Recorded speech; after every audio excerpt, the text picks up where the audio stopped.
Now when the evening had come, there was a rich man from Arimathea, named Joseph, he who himself had also become a disciple of Jesus. This man went to Pilate and asked for the body of Jesus.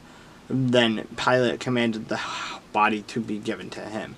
And then when Joseph had taken the body, he wrapped it in a clean linen cloth, and it laid in his tomb, which he had hewn out of the rock. And he rolled a large stone against the door of the tomb and departed. And Mary Magdalene was there, and the other Mary sitting opposite the tomb.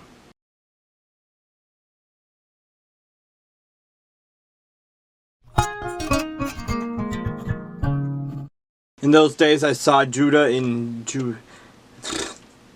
those days I saw people in Judah treading wine presses on the Sabbath, and bringing in sheaves, and loading donkeys with wine, grapes and figs, and all kinds of burdens, which they brought into Jerusalem on the Sabbath day.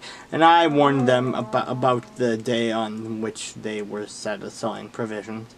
Men of Tyre dwelt there also, who brought in the fish and all kinds of goods, and sold them on the Sabbath to the children of Judah and in Jerusalem. Then I contended with the nobles of Judah, and said to them, What evil thing is this that you do, by which you profane the Sabbath?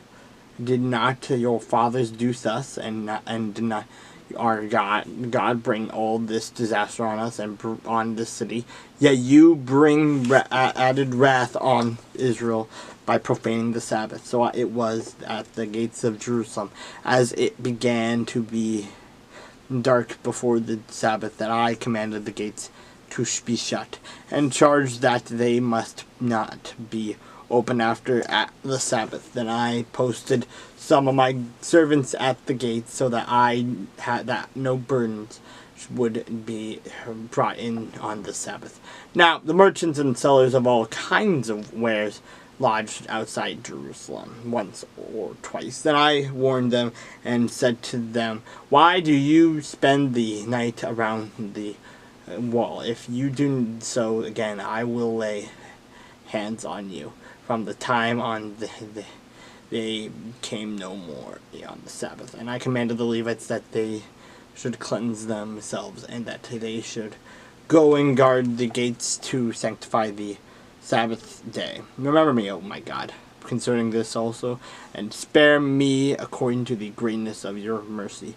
In those days I also saw Jews who had married a woman of Ashdod, Ammon, and Moab, and half their children spoke the language of Ashdod, and could not speak the language of Judah, but spoke according to the language of one of or the other people. So I contended with them and cursed them, struck down some of them, and pulled out their hair, and made them swear by God, saying, You shall not give your daughters as wives to their sons, nor take their daughters for your sons or yourselves.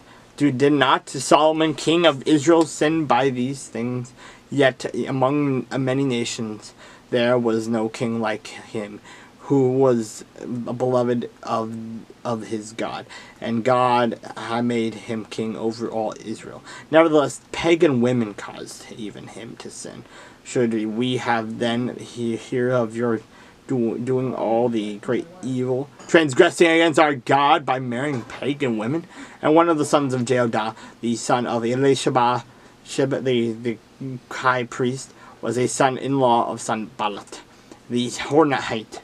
Therefore I drove him from me. Remember them, oh my God, because they have defiled the priesthood and the covenant of the priesthood and the Levites. Thus I cleansed them to everything pagan. I also assigned duties to the priests and the Levites, each to his service, and to bringing the wood offering and the first fruits at appointed times. Remember me, oh my God, for good.